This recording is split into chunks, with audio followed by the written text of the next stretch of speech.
என்னை பின்தொடர். இயேசு கிறிஸ்துவுக்குள் பிரியமான என் சகோதர சகோதரிகளே, இந்த நிமிட நட்சத்திரக்கு இயேசுவின் நாமத்தில் நான் உங்களை அன்போடு அழைக்கிறேன். என்னை பின்தொடர்.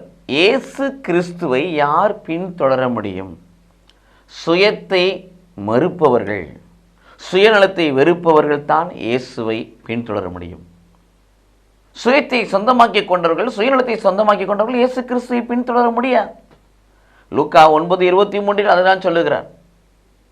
சுயத்தை வெறுத்து என்னை பின்தொடர். இரண்டாவது அதே லூக்கா நட்சத்திரம் 9:23 வாசிக்கிறோம் அல்லவா? சுயத்தை வெறுத்து உனக்கு கொடுக்கப்பட்ட சிலுவையை சுமந்து கொண்டு என்னை பின்தொடர். வெறும் பாட்டு பாடிட்டே ஆண்டவரை பின்தொடர முடியாது. நமக்குன்னு வருகிற சிலுவைகளை நாம் சுமந்தே ஆக வேண்டும்.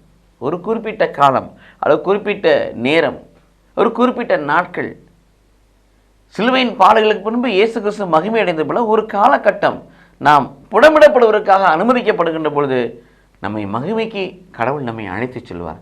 ஆகவே நமக்கென்று கொடுக்கப்பட்ட சிலுவை துன்பமோ வியாகுலமோ வேதனையோ அதை நாம் சுமக்க வேண்டும். முணுமுணுக்காதபடி, முறுமுறுக்காதபடி, அங்கலாய்க்காதபடி, சஞ்சலப்படாதபடி, சங்கடப்படாதபடி ஆண்டோடு சிலுவையை நாம் ஏற்றுக்கொள்ள வேண்டும். துன்பத்தை ஏற்றுக்கொள்ள வேண்டும், தாங்கிக் கொள்ள வேண்டும். தாங்குகின்ற திராணியை, சக்தியை கடவுள் உங்களுக்கும் எனக்கு கொடுப்பார். இவர்கள் தான் ஆண்டவரை பின்தொடர முடியும். பிலிப்பியர் 4:8-9 வாசிக்கிறோம். உண்மை எதுவோ, நீதி எதுவோ, கண்ணியம் எதுவோ, எவையெல்லாம் நற்பண்புக்குரியதோ, எவையெல்லாம் நற்புகழ்ச்சிக்குரியதோ, பெற்றுக்கொண்ட படிப்பனைகள், கற்றுக்கொண்ட போதனைகள், இவற்றுக்கு ஏற்ப வாழ்க்கை நடத்துங்கள். ஆண்டவராகிய கடவுள் உங்களோடு இருப்பார். இத்தகைய வாழ்க்கையை நாம் கையாளுகின்ற பொழுது நாம் ஆண்டவரை பின்தொடர முடியும். கடவுள் நம்மோடு இருப்பார். மறுதளிக்காத ஒரு வாழ்க்கை, காட்டி கொடுக்காத வாழ்க்கையை, சீர்களை போல பின்னிட்டு ஓடாத ஒரு வாழ்க்கையை நாம் பெற்றுக்கொண்டோம் என்று சொன்னால் நாம் இயேசுவை பின்தொடர முடியும். கடவுளுக்காக எதையும் இழப்பவர்களாய், ஏன் உயிரையும் இறப்பவர்களாய், துணிவு கொண்ட மகளாய் நீங்கள் நான் மாறுகின்ற பொழுது இயேசுவை பின்தொடர முடியும்.